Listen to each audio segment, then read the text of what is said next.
In this video, I'm going to show you how to make a cinder block wall and finish it off, add a stone on top of it.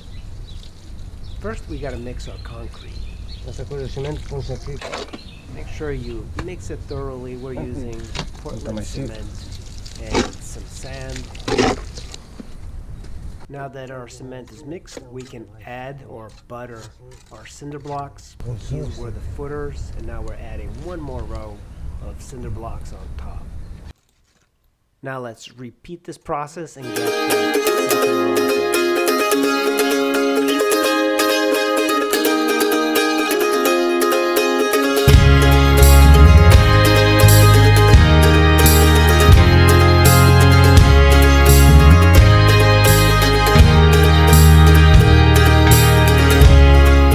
We have a little bit of excess in the cinder block, but by giving it a few taps, you can score it, and by going all around the edge of the cinder block, you can break it off. You don't need any machinery to break it.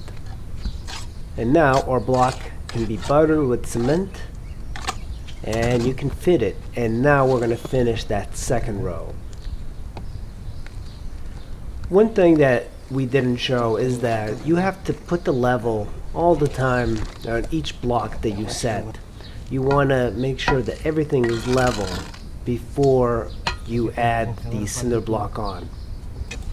And of course, now to make it a little bit nicer, we're going to add just a little bit on the surface of the cinder block, because having the cinder blocks kind of looks a little bit bad. So if you add a coat of cement just on the outside, it looks better.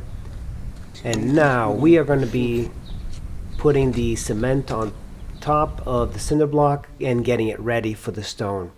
We're making it a little bit higher towards the house, and it slopes slightly down. That way water that falls on that flagstone is going to be dripping down to the garden instead of the house. You don't want it to be level. You want it to have just a little bit of a slope.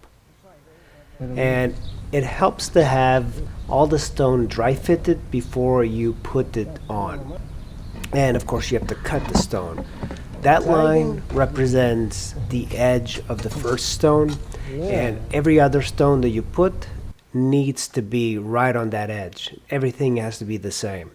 Of course, as you go around, make sure that you level it horizontally.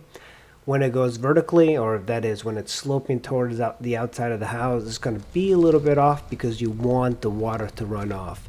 We're also going to give it a little bit of a gap.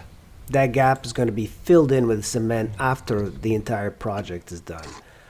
We're going to mix a little bit more cement, and we're going to butter the cinder blocks, and we're going to fit it. You can move the flagstone up and down just by hitting it a few taps with the back of the handle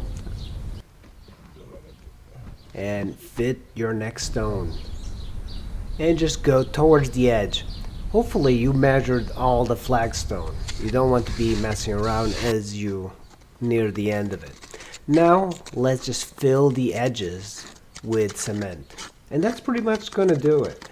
This project can be done very quickly, and it can make a retaining wall look so much better just by coating it with cement and putting some stone on top.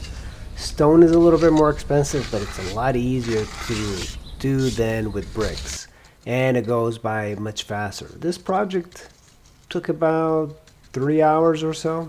Make sure you cram the cement right into that edge. You don't want to leave any gaps in there. And now all we really need to do is to wait until it dries, and we have a really nice wall. Then we're going to cut that membrane off, and we're going to be pretty good. Thanks for watching.